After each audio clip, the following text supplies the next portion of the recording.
এইভাবে কোনো পক্ষের কোনো গ্রুপের চাপে একজন ভাইস চ্যান্সেলরকে একজনকে অযৌক্তিকভাবে পদত্যাগ করতে হবে, আমরা তীব্রভাবে বিরোধিতা করছি। ভাইস চ্যান্সেলরের এই মর্যাদার প্রশ্নে, একজন শিক্ষকের মর্যাদার প্রশ্নে আমরা এই জায়গায় অটুট আছি।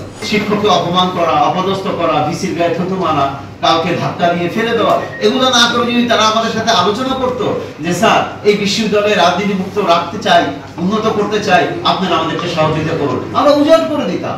আজকের মূল বিষয় আমাদের অবস্থানটা পরিষ্কার করা, যে এখানে আমরা শিক্ষকরা সবসময় সহযোগিতা করেছি, চেষ্টা করেছি, এবং এই কথাগুলো নিয়ে সত্যকে আড়াল করা হয়েছে, আমাদের অ্যালামনাইদেরকে, অভিভাবকদেরকে, দেশবাসীকে বিভ্রান্ত করা হয়েছে। এই কথাটা আমরা দ্ব্যর্থহীনভাবে বলছি এবং এই জিনিসটা আপনাদেরকে পরিষ্কার করলাম।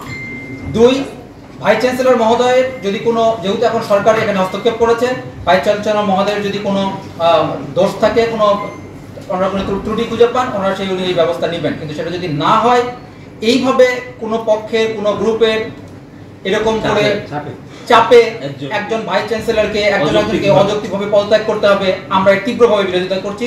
এবং কুয়েট শিক্ষক সমিতি এটা কোনোভাবে মেনে নেবে না।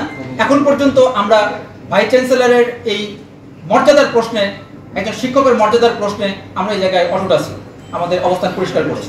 আমরা তো সারাটা জীবন ছাত্রদের জন্য কাজ করেছি, তারা যদি আমাদের কাছে এই দাবিটা আসতো, আমি তো এটাই বলেছিলাম যে 18 তারিখে তারা ভিসিকে দাবিটা জানিয়েছে, যদি এতটুকু বলতো স্যার আমরা ভিসিকে বলছি ক্যাম্পাসের জন্য এই কোন রাজনৈতিক দল বা কোন একটা সংগঠন মিছিল না করতে পারে, তার ব্যবস্থা আমরা ভিসিকে জানিয়েছি, শুনছে না, তাহলে আপনারা একটু ব্যবস্থা করেন, তাহলে আমি ভিসিকে দৌড়ে যেতাম।